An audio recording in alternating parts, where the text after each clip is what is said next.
નમસ્કાર, હું છું પ્રિયા અને તમે જોઈ રહ્યા છો જનતા કી જાણકારી ન્યૂઝ। નજર કરીએ આજના સમાચાર ઉપર। એક મુલાકાત એક સંતની સાથે। જૂનાગઢ જિલ્લાના વિસાવદર તાલુકામાં આવેલ રામેશ્વર સત્તાધાર તરીકે ધામ વસેલું છે। એમાં સંત શ્રી ગોવિંદ એમના ગુરુ શ્યામજી બાપુ વર્ષોથી એમની સેવા કરે છે। વિસાવદરથી માત્ર 7 કિલોમીટરના અંતરે આવેલ અને સુપ્રસિદ્ધ યાત્રાધામ તરીકે વસેલું એવું રામેશ્વર સત્તાધાર છે।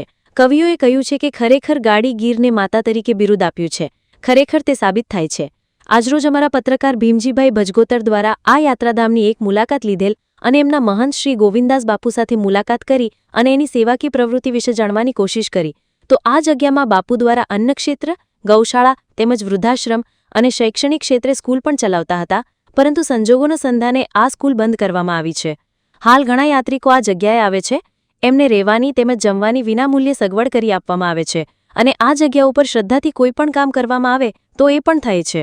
તેમજ બાપુ દ્વારા કોઈપણ પ્રકારની અંધશ્રદ્ધા દૂર કરવા માટેનું પણ એક અભિયાન ચલાવવામાં આવે છે। આ આશ્રમ દ્વારા એક સુંદર મજાની ગૌશાળા પણ ચલાવવામાં આવે છે અને એમનું દાન પણ દાતાઓ ઉપર આધારિત છે।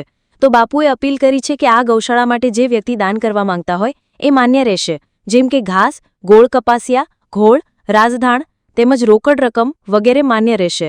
ખરેખર આ જગ્યાએ દાન આપવું એ પણ યોગ્ય જગ્યા છે। ખાસ અહેવાલ દ્વારા પ્રકાશિત કરવામાં આવે છે।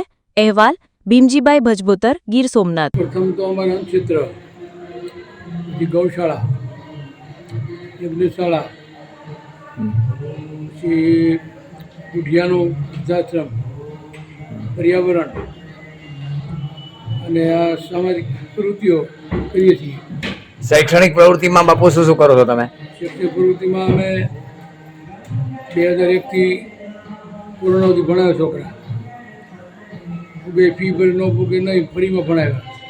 હવે અમે બંધ કર્યું। હવે હાઈ બધા ભણતરમાં થાય છે, અમે વૃદ્ધાશ્રમ ચાલુ કર્યું અને અહીંયા 18 વરણ કોઈ પણ આવે અને આવકાર એને કાંઈ દુઃખ દર્દ હોય તો બાપાની માનતા પાસે મટી જાય। કોઈ હેરું વિશે કેળ્યો હોય તો હજારો ગામમાં તેમને ફોન કરે અને માનતા દે હેરું વિશે ઉતરી જાય। વળગાડ હોય, મેલું હોય, અહીંયા દુઃખ જે મટી જાય। સંતાનનો હોય, દીકરાનો હોય, એ અહીંયા માનતા બી દીકરા આપે અને આપણે દૂધ કુદરતનો કરમ છે ને, દૂધને મેળો તો મળે, અનાજ વાવ ઉગે।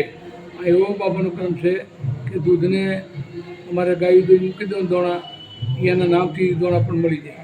આવું જો દૂધ મળે તો શ્રદ્ધા રાખો તો બાપાની શ્રદ્ધા તમને સુખ મળે અવશ્ય। અને અંધશ્રદ્ધાનો આ દોરા ધાગા દાણા નહીં, કેવળ એનું નામ ધૂપ લોભા દેવાનું, બીજી કાંઈ